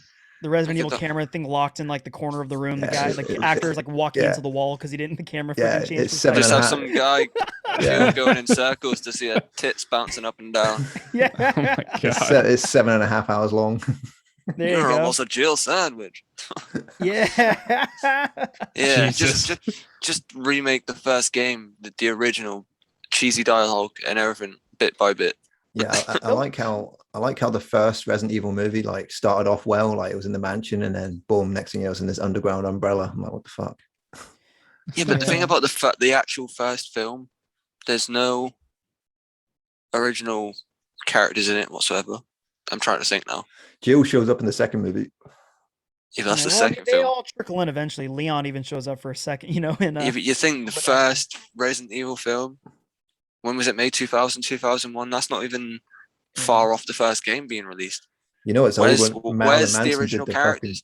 Marilyn Manson did That- the soundtrack for it. That's how fucking Yeah, old it's it is. just like it's pure grungy and like it's good. Then you get the laser hole scene. Where's that in the first game? That's kind of cool. I like that scene. That's Don't still holds get up me to a wrong. There's some degree. cool scenes in that, and like near the end when the zombies start overrunning the place, that's cool. But it's just nothing to do with the game whatsoever, is it? That Like, nemesis of well, the CGI is dog shit on that nemesis or whatever it's meant to be. Yeah. what in the well, second one? No, the first one. Because I watched it last year during lockdown. I don't know. It was just like I had 5 months to do whatever the fuck I wanted. But it's that early naughty CGI though, isn't it? It's a bit like janky. Even watching the original Spider-Man, like the Green Goblin, I'm like, ugh. Dude, that- CGI is Sam dog Raimi shit. Spider-Man are rough to watch now. As much as they're still near and dear to my heart, just because pure Yeah. nostalgia. Me and my girlfriend were watching the first Spider-Man movie, and there was that scene when he's doing the wrestling and goes, "Oh, that's a nice outfit. Did your husband make it for you?" And I just said to my girlfriend, like, "Yeah, Ooh, maybe you did." He did make it for. dude, I love those movies. They're so. If you watch them, I've changed my perspective on them because, like, we kind of like as a society, we kind of like turned our backs on those old Sam Raimi Spider-Mans, where they were Oh, great no, when never. they came out. We had nothing to compare it to at that time. Like we had X-Men 1 was like the first time we can like show like, oh my god, we can have a mainstream blockbuster comic book movie. There were Blade fans and stuff before, but that was not giant blockbuster. Mm. So then when Spider-Man came out, it destroyed everything and it became like the like standard for superhero movies. And then as we started doing like MCU stuff, like we completely, I know I didn't, but like as a culture, we turned our backs on it. But if you watch, I watch those old Sam Raimi movies, like they're supposed to be old 70s Silver Age Spider-Man comics because those things are cheesy and weird, and I love them. I refuse to accept 3, but they're Here's an interesting great. one for you. So Spider-Man, the first Spider-Man was such a big hit that in the UK Mhm. we had to change our rating system because Oh my god. it's a little bit more stringent here in the UK. So basically, from what I understand with you guys, is that anything that's R-rated, like as long as the parents are cool with it, the kids can watch it. Yep. Whereas so, in yeah. the UK, like before Spider-Man, if you were under the age of 12 and you're going to go watch Spider-Man, which was a 12A PG-13, it wouldn't matter if the parents cool with it. It's like, nope, sorry, you It's know. crazy. Where so they had to bring out a 12A. That Spider-Man was the reason why we have a 12A or PG-13 rating. Because I understand that Poltergeist was the reason why PG-13 was introduced in the American. Because it was because Raiders of the Lost Ark. when I the think face Raiders of gets the Lost melted Ark- off. Yeah, when that was PG. If you don't recall, the first Indiana Jones is PG. Jaws is PG as well.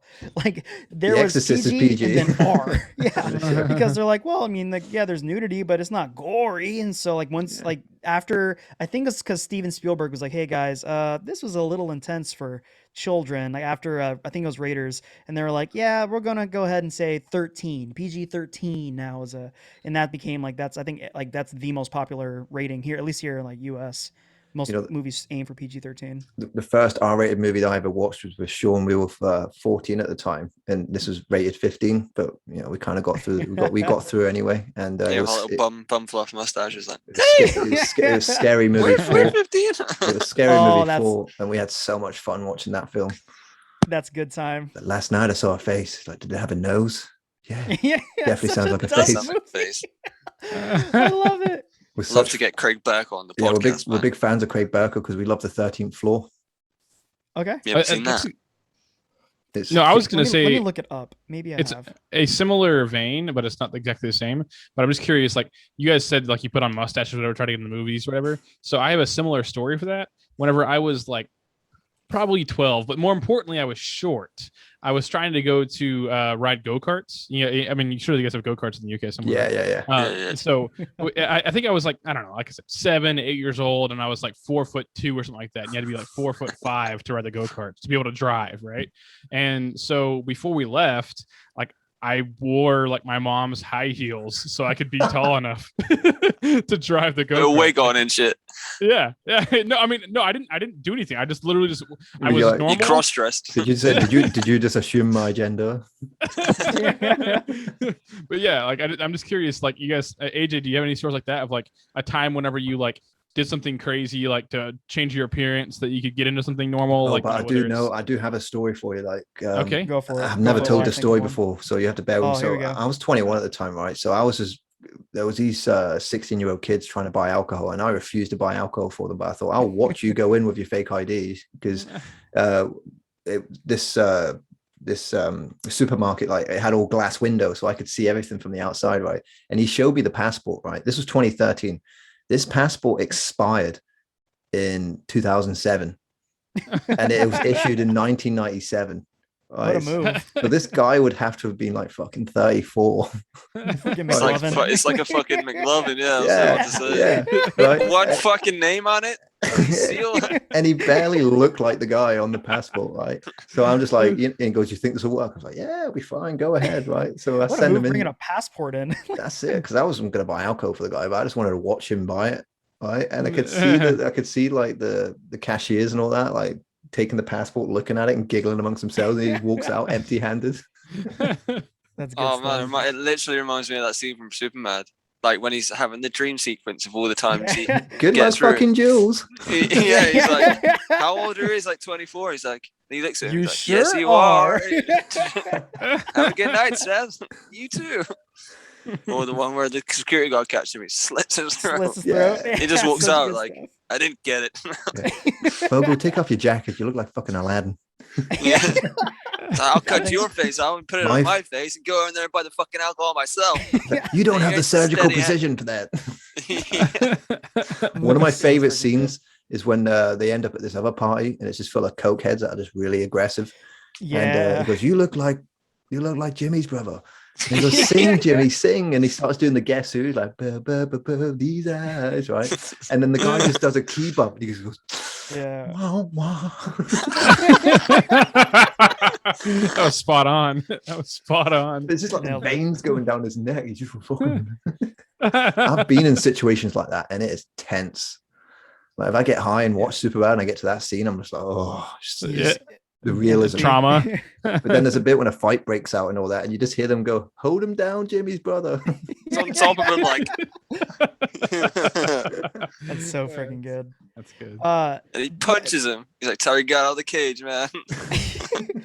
To answer your question, Darren, no, it's anything like legal. Like I never snuck into a movie. I never tried to buy alcohol early. But I was in a vague situation, kind of like on Superbad, where I was hanging out with this dude. This guy was my friend from church, so that tells you anything. And so I was an innocent, doe-eyed little kid. I was probably 10. And this kid was a little older. He felt a lot older, so he was probably like 13. And we were hanging out with the other 13-year-olds, and we were in one of these, like, his friend's house, and there was no parents, and there were girls there. They're dancing on each other, 13-year-old girls. But back when I was 10, and I'm like, oh my God. And they're like, how old are you? And I'm like, I'm also 13. And I look, the age, size difference and age difference between a 10-year-old and a 13-year-old, Massive. monumental. Oh yeah. So I look like a absolutely. freaking toddler to them. I got ID'd like 2 months ago, right? So I went through this routine in the summer of like smoking a pipe of weed and just going for a walk and putting my shades on, because Mhm. I don't like being out in public high. But in the summer, I've just put on a pair of Ray-Bans, and it's like Julian from Big Daddy, you know what I mean? You're invisible. Julian, That's so hello, good. Julian. Right? So I decided to go like to the local corner shop to get some vape juice, right? And bearing in mind, I look the way I look right now, and some 16-year-old kid's like, "You got any ID?" I'm like, "Dude, I'm 29." Like, I was high as fuck. I was just so offended, but like, because I was high, I just wanted to be cool about it. But I've never. Oh man, I was just so offended. I get that in the supermarket, right? I'm calling it supermarket because we have American guests, but Oh yeah, we know those. yeah, 7-Eleven. Like Safeway. What was I gonna fucking say? Oh, I'm quite fond of monsters, so I'll buy one from time to time from Morrison's, what we call it, and self checkout, and it'll beep because they're for like 16 years or older. And like you get these uppity old hags that work at the self checkout because they don't know how to work a till. And ID, please. I'm like, I'm 29. I'm just trying to buy some fucking juice. You taking like I get really offended, and I like put on like some like devil eyes. Like they'll be like, okay, certainly, sir. It's like it does. yeah. I don't know why. It's like the one thing that actually properly know. offends me. Yeah, it's like I don't even have ID either to show them. I wanted to say to the kid, like, have you ever seen a 17-year-old with fucking crow's feet? You know what I'm saying? Yeah, you got a rough life ahead of you, buddy. My wife, it's funny, like we get offended by that as dudes. My wife still rides the high of when we were mid-20s, because we're about the same age. I'm 28, and we were like 24, 25, and we were seeing a movie as like rated R, and the freaking kid behind the counter was like, "Can I see some ID, ma'am?" And she's like, "Oh, well, here you go, like ID." And she's rode that high for days of like, he thought I was under 18. I'm like, get a shot. Will you stop? It just baffles me. I'm You know sure if I brought it up, she'd still get a high from it. it was just the audacity of it. This kid was 16 years old. Like, maybe he's just being a jobs worth. He's just like, I'm going to ask everyone for ID. Here's my sense of control, adult. Show me your ID. Yeah, exactly. It's like, you motherfucker. Anyway, I got to get to bed in about 5 minutes. So real quickly, I'm just going to ask, because I could do this all night. Trust me, I'm having a lot of fun. But we'll have to do this again. But before we leave, I just want to ask, what's your guys' favorite movie of all time, or TV show? Loaded. It's a hard question for me. Darren will give you a Or second. internet browser porno. Oh, well, in that case, my favorite artist. I prefer the term artist. No, Reservoir Dogs is my go-to number one. That's my absolute. I'm a Tarantino fan, and there's just something about that movie that I can watch. I've watched that movie, I think, already like 3 times this year, and like I watch it a lot. No, it's good. It's a good opening scene as well. Very good opening scene. Movie. Yeah. Madonna, right? It's all about black dicks, okay? Dicks.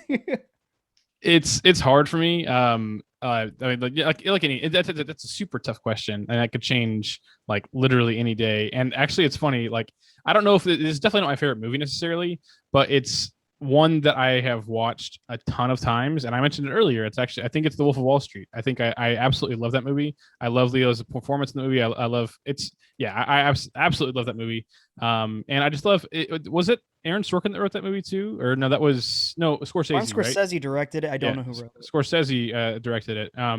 But also I've become a huge fan of Aaron Sorkin's movies as well. He's the screenplay writer, did The Social Network and did Moneyball. He's one of my inspirations as a writer because he's so kinetic. Like, I mean, people weren't a big fan of the Steve Jobs film. What was it called? Not the one with Michael Fassbender. No, Fassbender. Yeah. And it's a very fuck Ashton Kutcher. No, just fuck that movie. But you know what I mean? Because when it came to making those movies, like I can't remember the Steve Wozniak. That's the guy's name in it. The co-founder of Apple. Wozniak, yeah. And so basically, he helped with the Danny Boyle one. Jobs, I think it was just called. Yeah, Jobs. It was called Steve Jobs. So the one that did Steve Jobs, they had no help whatsoever. on inside information, so they just made it up. That's why it's the Wow. not as good movie. And then the Okay. Sorkin one was the Danny Boyle with and what I like about that film and the script with the guy, it's like it's a very distinctive 3-act movie. So like the first act is trying to get the computer to say hello, because I didn't know what kind of movie I was watching. I thought I was gonna be watching a biopic, and it turned out to just be 3 historical moments in Apple's future or Steve Jobs's career. Yeah. So you had the Apple launch in the 70s, and then you had the next computer in the 80s, and then you had the launch of the Mac in the The late thing 90s. that Aaron Sorkin is so good about doing is taking like what seems to be a pretty boring concept and then just creating like so much story around it, making the characters interesting while they're telling it. Because like another one of his, I think he also wrote The Big Short too. Like, Oh, I love that film. yeah, and so like that's another thing where it's like a concept like, you know, the housing crisis, like the housing market collapsing, like a totally uninteresting concept. Was I right, AJ? Is it Aaron Sorkin wrote that? Oh, No. well, all right. Anyways, what else has he written that that's Molly's Game. He did Molly's Trial Game. of Chicago 7. Trial of Chicago 7 as well. Like his ability to take like real historical events and make them feel like, you know, tell the story in an entertaining way while also still being somewhat true to the events is like, it's crazy. Well, like it's I so said, cool. if you guys haven't seen Jobs, I do recommend you watch it because it's just so kinetic. Like you've got Michael Fassbender playing Steve Jobs, and he's just walking down a corridor, and the dialogue is just bang, bang, bang, bang. It just doesn't stop, and it's so kinetic. And you watch the Social Network, and again, it's just that opening scene. I think that inspired everyone. I watched it in the cinema when I was 18, and just that scene when Zuckerberg, who plays Zuckerberg? Jesse Eisenberg. Eisenberg, that was it. And that scene when he's doing the coding, I mean, that just gets your creative juice flowing. I'm never going to be a computer programmer, but whatever it is you're into, that just gets your juices flowing because you've got that Trent Reznor soundtrack, you've got the Sorkin screenplay, and you've got the Eisenberg fucking. It's just a perfect storm, isn't it? Yeah, absolutely. Probably one of my favorite movies of that decade for sure. Oh, I mean, and like I said, people like to get all pissy about, oh, it's not really based on a true story. It's like, it doesn't have to be. It's like It's the a film. movie. One of my favorite films is Vice with Christian Bale. Like, I know that's not realistic. I've read the Dick Cheney, George Bush books. Like, I know roughly what the history is, and I know it's not Vice, but Vice is just a great fucking film. You know what I mean? Yeah, it's rough. Like it's a double-edged sword for that for the Social Network, because one of our co-hosts, Heath, I don't think he's seen it yet, and I'm like trying to like, dude, you don't realize this is one of the best movies probably ever of the decade for sure. 2010s top 5 at least. And I'm like, you got to watch it. He's like, isn't it that Facebook movie? I'm like, don't think of it like that. It's not. Like it's but it's like think of it as like a setting basically for an incredible movie, because it's freaking David Fincher too, which he's one of my favorite directors. Like he can do no wrong. Even Aliens 3, I'll squint my eyes at, but like I mean, seven is just something else. I mean, Jesus Christ. I mean, again, I don't know who the screenplay writer for that was, but that guy wrote that script while living in New York. Like he wrote what he saw. He just saw this bleak, rainy piece of shit city where people were getting murdered, because New York in the 90s, from what I understand, was just awful. You know, it was a hell back in the 90s living in that city. And I thought, you just feel the drabness in every scene in 7. It's just like, fucking hell. Incredible movie. And then Fight Club is another great. Fight Club's one of those rare scenarios where the film's better than the book. You know, I've done both. He admitted, the writer admitted it. Yeah. Shot on it. Yeah, he said, they made it better. I'm trying to think of other films that are better than the book itself. I want to say Ready Player One. I enjoy the movie more than the book. They're different. Yeah. And Limitless. Fellowship of the Ring. Yeah. Limitless. The book's not as good as the film. I never read the book. Yeah, his enhanced intelligence is articulated better in the film than it is in the book. That's crazy, because I think it'd be the book medium would be way more beneficial. No, because it's all that. Because it's based on it's one author that's perpetuating this intelligence, and the writer, I can tell you from experience, your character is only as smart as the author. Mm-hmm. Whereas you've got Limitless, the movie, you've got like 6 different screenwriters. That's a great point. So that's why Blade Runner's better than Androids, in my opinion. Ooh. Yeah, I guess so. Not by long, but they're just completely different things. They're completely separate things. 2 different brains. Yeah, exactly. Writing it, yeah. Because Androids is more about, environmental crisis of the animals. But when I'm reading androids, I know I'm reading a Philip K. Dick novel. When I'm watching Blade Runner, I know I'm watching a Ridley Scott directed movie. Like it. You know what I mean? By the way, did you know that they might be doing a sequel to The Social Network? Really? Yeah, with Eisenberg, because they basically saying that there's so many more stories to tell now since 2010. Oh my god! As long as they bring back the cast, like the crew, then bring back Fincher and Sorkin. It starts with the girl declining his friend request. Shows her signing up for MySpace. Like, let's stick with this. It just starts with Jesse Eisenberg. Like, it's called Meta, and then the title card. I don't know. The thing, it would be weird though for them to do that now because of like how controversial Facebook has become. Because whenever that movie was out, Facebook was still like in its infancy, and it wasn't totally. It was still like a pretty major part of society, but not nearly as much as it is now. It wasn't as like evil connotation. Yeah, exactly. I love how the poster said you can't have 500 million friends without having a few enemies. I'm thinking, how fucking well is that aged? Yeah, exactly. Now he's got 500 million enemies and 3 friends. That's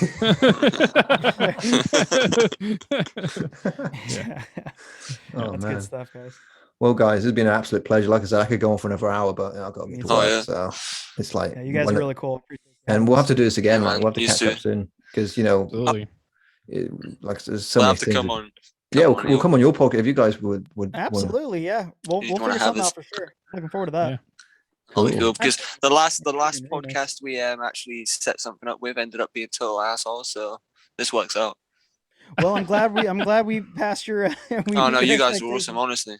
Yeah, these guys I'm always worried talking to technical strangers. Oh, well, there you go. Yeah, fucking Welsh people. No, I'm always nervous talking to, complete strangers. I'm familiar with your content, but we've never spoken. And so that's always getting that awkwardness out of the way is always interesting. And no, this was for me. I'm not the most social person. So no, y'all are really easy to talk to. Yeah, that's it. Conversation, man. It's all about the art of conversation. Like I said, as people, you're a big fan of Aaron Sorkin and all that, and we can appreciate good dialogue, and that's what we're just trying to work on. Because you'll hear some podcasts, and people will talk in paragraphs, and there's no substance in that paragraph. You think, what the fuck are they even talking about? Just say something, anything. I guiltily love listening to those people who they panic and they don't realize you can just stop talking and then someone else can start talking, and so they'll start rambling and then they'll end their sentence with because they don't no follow-up. The fear of ending of silence is just deafening to them. No, like I said, we've been in this game long enough now. We won't say any names, but we have a few competitors and we'll listen to them and you can hear the nerves in their voice. And I'm like, do you even want to talk to this guy? Like, come on. Yeah. Or like, we know this dude personally, and you can hear his fake laugh. We know him like his real laugh, and you can hear the fake laugh. It's like, do a real laugh, or just don't laugh. If something's not funny, don't appease someone with a fake laugh. I find that more patronizing. Do you know what I mean? If you don't find something, you don't find something funny, don't laugh. Don't stare at them. I tell a lot of really bad jokes. So AJ has mastered the art of the fake laugh. Oh, ha ha ha. There it is. I just do a laugh track. That's why Darren's begging us to put a laugh track on our show. I'm waiting for a laugh track. At least someone will laugh at me. Bleeps and laugh track. That's what we need. Bleeps. Exactly. Or like 1920s canned applause. That Isn't 12 that right, studio audience? That 12 frames a second clap. What's that? That Nazi clapping in every single Star Wars film where they have the Wilhelm. The Wilhelm scream. Just have that randomly at certain moments of the podcast, but no apparent reason. What was that? A little Easter egg. There was another sound effect that was overused in like the noughties. It was like that woman screaming. It was just used in every movie. I was like, that's not your scream. I heard that in another movie. That's from E.T. Why is it do? That's from my favorite porno. All right. That's from Lord of the Bum Rings. Anyway, these are awesome, man. Oh no, Sean! What? That's good stuff. That's wonderful. That's so good. Lord of the Bum Rings and the two towers. You can just keep it like that. Yeah, I suppose. Yeah. That's it, dude.